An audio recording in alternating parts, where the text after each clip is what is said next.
शुक्रिया मोहतरम चेयरमैन साहब, आपने मुझे बोलने का मौका दिया। मैं शुरुआत में बताना चाह रहा हूं कि मैं हुकूमत की तरफ से लाए गए इस रेजोल्यूशन की मुखालिफत में बोल रहा हूं और मैंने अमेंडमेंट्स भी दिए हैं प्रेजेंट एड्रेस के लिए। और चेयरमैन साहब, आप उर्दू को जानते हैं। किसी एक शायर ने शायद बरसर इख्तिदार जमात के लिए ये शेर कहा होगा कि उसूल बेचकर मसनद ख़रीदने वालों, निगाह अहले वफ़ा में बहुत हक़ीर हो तुम। वतन का पास तुम्हें था ना होगा कभी कि अपने हिर्स के बंदे हो, बेज़मीर हो तुम। इज़्ज़त नफ्स किसी शख्स की महफूज नहीं, अब तो अपने ही निगहबानों से डर लगता है। डंके की चोट पे जालिम को बुरा कहता हूँ, मुझे सूली से न जिंदानों से डर लगता है। मोहतरम चेयरमैन साहब, मैं आज इन लोगों की तरफ से बोल रहा हूँ जो दिखते तो हैं, जिनके बारे में बात तो होती है मगर उनकी कोई नहीं सुनता। मैं उनके बारे में बोल रहा हूँ जिनके बारे में वज़ीर आज़म मोदी ने कहा था कि घुसपैठी है। मैं उन बेटियों और माओं के बारे में कह रहा हूँ जिनके बारे में मोदी ने कहा कि ज़्यादा बच्चे पैदा करते। मैं उन मासूम नौजवानों के बारे में कह रहा हूँ जिनको मॉब लिंचिंग के ज़रिए मारा जा रहा है। मैं उन बेज़ुबान माँ और बाप के बारे में बोल रहा हूँ जिनकी औलाद आज इस हुकूमत के गलत क़ानून के चक्कर में जेलों में सड़ रहे हैं। सर, मैं दस्तूर जब इस ऐवान में बन रहा था, संविधान बन रहा था, तो उस वक्त अलहदा वोटर लिस्ट और इंतखाबी रिजर्वेशन की बात आई तो उस वक्त के हमारे फाउंडिंग फादर्स ने, हमारे बुजुर्गों ने, दोनों समुदाय के हिंदू और मुसलमानों ने फैसला किया कि हम इस पर राज़ी नहीं होंगे। बल्कि उन्होंने क्या कहा था हमारे फाउंडिंग फादर्स ने, उन्होंने मुखालिफत की थी अलहदा वोटर लिस्ट की और इंतखाबी रिजर्वेशन की। उन्होंने कहा था, I quote sir, it is the duty of majority community to ensure that minorities are elected in the representative numbers. BJP मुसलमानों की नफरत पर जीतती है और मुसलमानों के नाम निहाद मसीहा मुसलमानों के 90% ज़्यादा वोट हासिल करते हैं, मगर फिर भी इस ऐवान के दरवाजे नहीं खुलते मुसलमानों के लिए और सिर्फ 4% मुसलमान जीत कर आते हैं।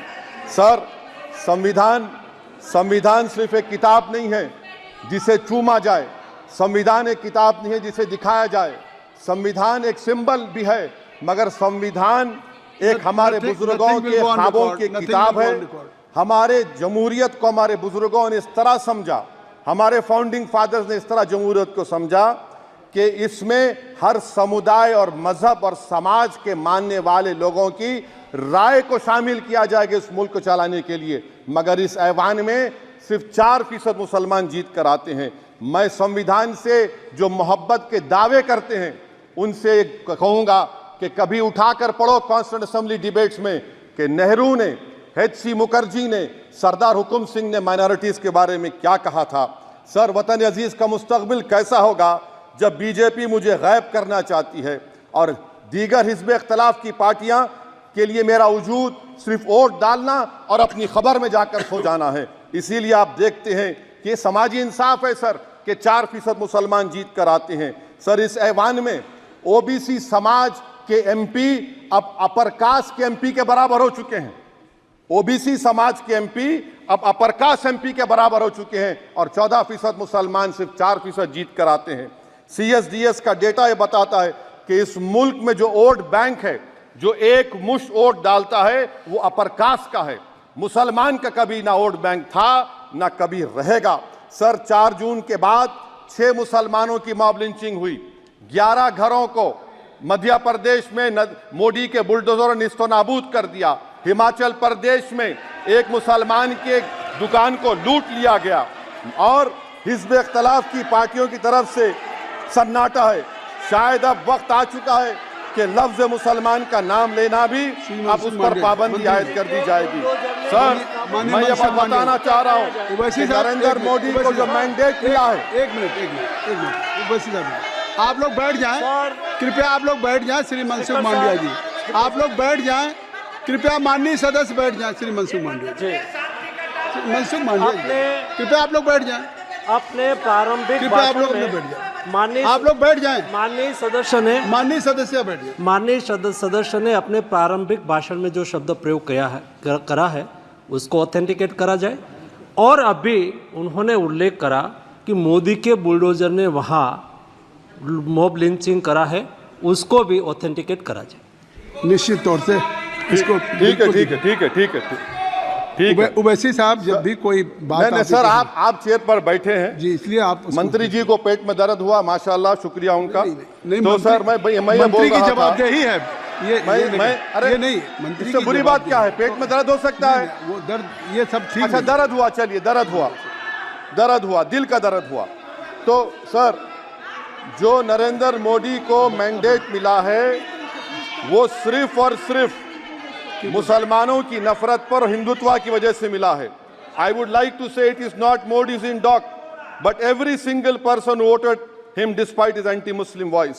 And I would like to tell the opposition parties this is not a moral victory for you, this is a victory of majoritarianism. Everyone should contemplate and do introspection. Why is it that the OBCs and the upper caste are getting their due representation?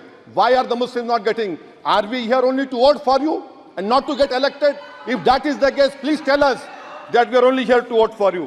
Sir, आज भारत के आधे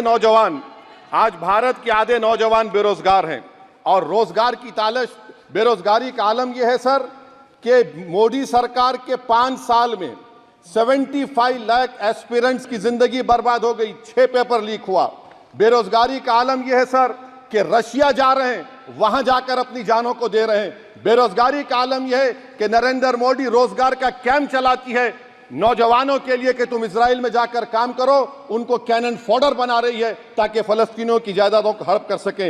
ये भी conclude कर। अरे sir मेरा time है, कहाँ टाइम है सर? आप ये टाइम ले लिए मेरा सर, मैं 2 मिनट दीजिए।